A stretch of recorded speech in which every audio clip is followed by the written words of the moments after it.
All right, so we've had some trouble trying to graph functions given certain limits. So here's all my limits that I gave you. Here's a rough, it's just going to be a rough picture, guys. It doesn't have to be the best drawing ever. So there's a couple limits out there. One, it says I'm approaching, I'm trying to find the limit as I approach 2 from both sides. I'm going to infinity. That means something.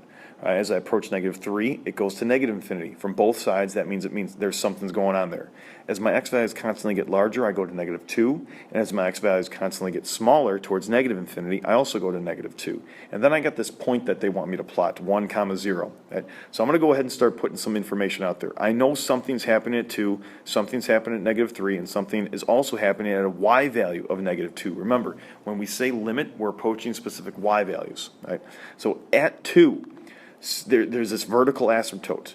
Right? I'm not able to do anything past that. As I approach from the left and from the right, y values constantly get larger. They don't go to a specific number. That's a vertical asymptote.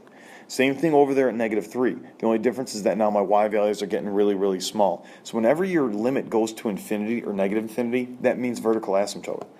Right? So I'm going to write that right next to it, vertical asymptote, vertical asymptote. If my x values constantly get larger or smaller, as my x values go to infinity or negative infinity, if they approach a specific y value, in this case -2, there is going to be a horizontal asymptote, so I put HA. So I'm going to mark down there as well. Now remember, vertical asymptotes will chop your picture into sections. I drew 2 vertical asymptotes. That means I have 3 pieces to this graph. Right?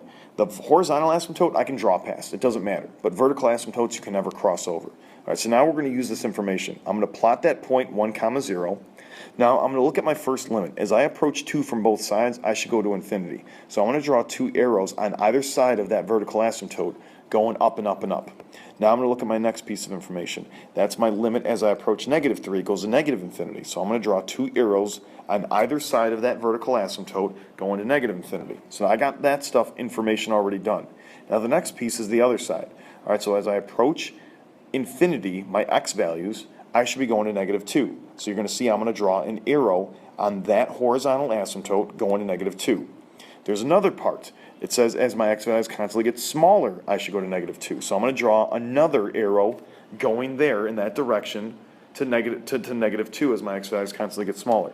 Now remember, I broke this up into 3 sections. I cannot cross my vertical asymptotes, so I'm going to connect those 2 arrows on the right side. I'm going to connect my middle arrows, and then I'm going to connect my arrows to the left. And I'm done. There's my picture. So each limit is explaining something, it's telling something. It might mean vertical asymptote, it might mean horizontal asymptote. You cannot cross vertical asymptotes, it cuts it up into sections.